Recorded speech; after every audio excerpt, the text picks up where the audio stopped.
EnglishTim here. Today's video is about the changes in the upcoming Season 2 event in Surrelace. We are returning and the changes will be set out below.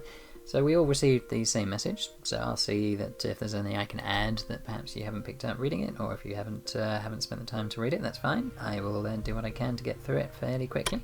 So we've already passed the Season Eve stage. Now the season map itself, there's been some significant changes.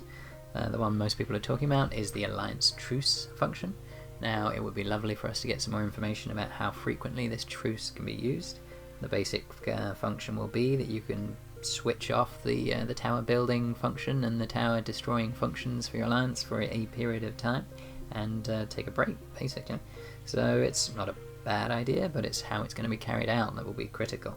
If you can turn it on for too long or too frequently, it could be quite frustrating. You get all your alliance mates together to take out a tower, and they switch off the fighting ability for a few hours, and then come back online and start taking your tower. They know when their truce will be ending. So KoA have released a little bit more information about the truce function, the new Season 2 features in the rules section. They're showing now that the truce function, after it's been activated, can be lifted at any time. So it doesn't appear to have a minimum period that you have to run it for before you can turn it back off again. My hope is there will be a sort of cooldown period, so if you use it for only a few minutes and switch it off and then try and switch it back on again, that you won't be able to do it immediately, or else if it's super flexible you could turn it off when they're attacking, wait for them to all go offline, turn it back on, start attacking yourself, and the moment that you've taken their tower, turn it back on. I really hope that it's not that flexible, or else it could be highly misused, I think. So no, let's cross our fingers and hope that there's still some limitations to how this truce function works.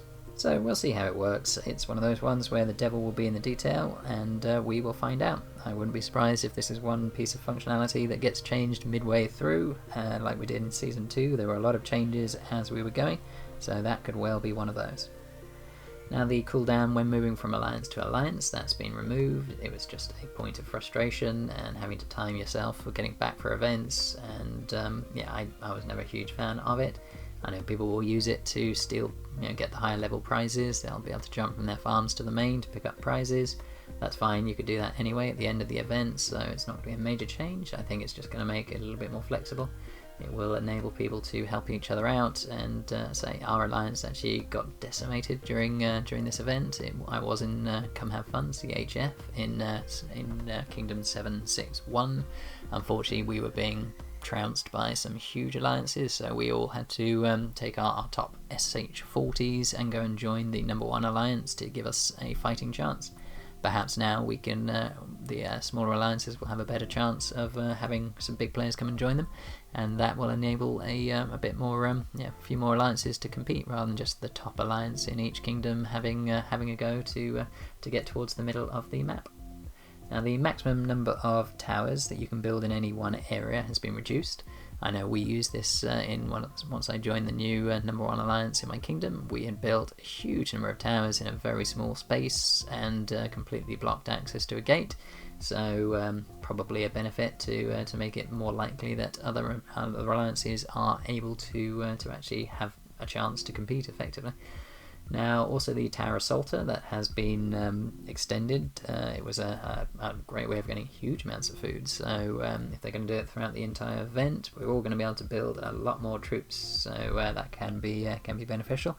Hopefully we'll be able to get some other resources as well. We'll see what they do with that one.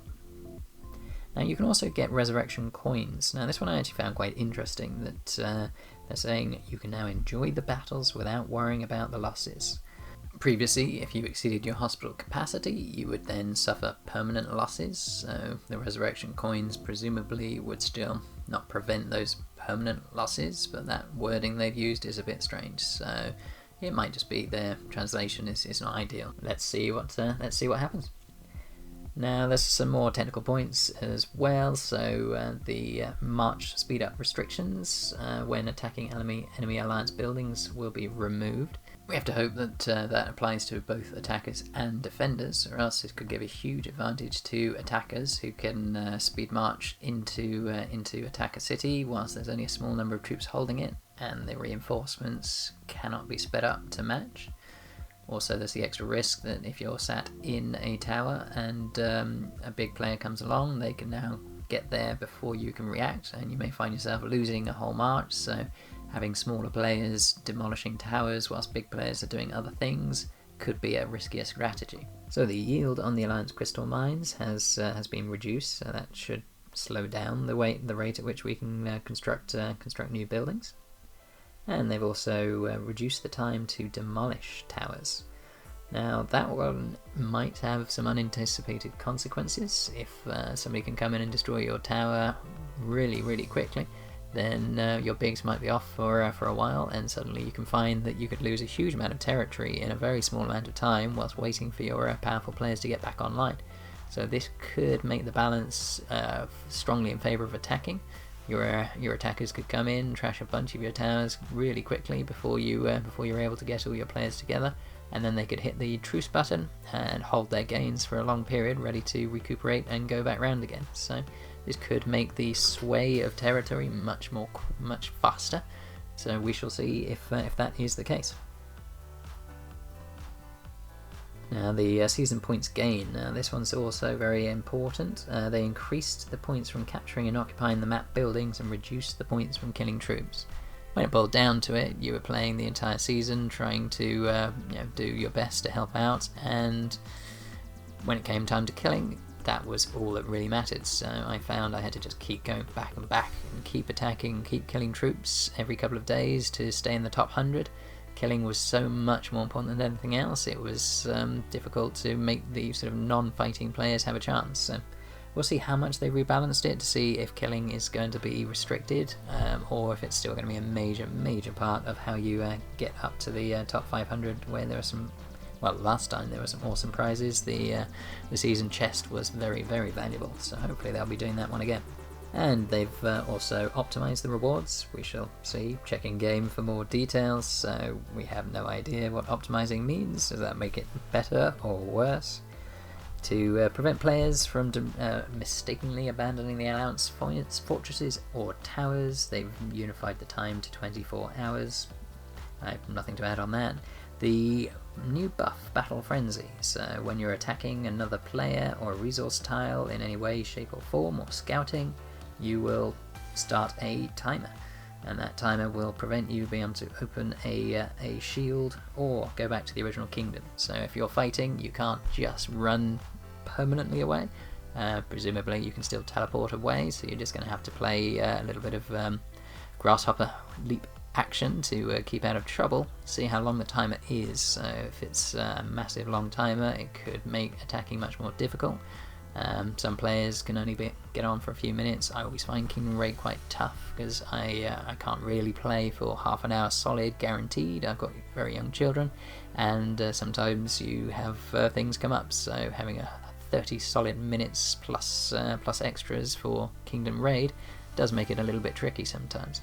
This timer could well have the same issues, but I fully understand it's trying to make people think twice about attacking. There is a cost. You can't just attack and immediately leave, which is what a lot of players would have done. I know when I saw some major players, I saw Elle turn up whilst I was attacking one day, I just went home. It was, yeah, she's an extremely powerful player, there's nothing I can do there. So now you won't just be able to go home, you may have to wait and jump around and just keep your distance. So it'll be a little bit more of a cat and mouse. Interesting to know if they do catch you and defeat you, what happens if you lose the battle, to see if there's any changes there.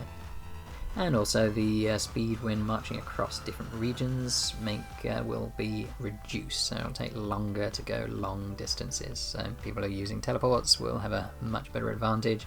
Those long marches across the map to set traps or attack other players, they're going to get even longer. So not ideal. They're trying to slow down, they're trying to make people go into the map, I guess, to fight instead of staying out and sending their troops on long marches, which will be even longer. So those are the key points they've raised in this development document.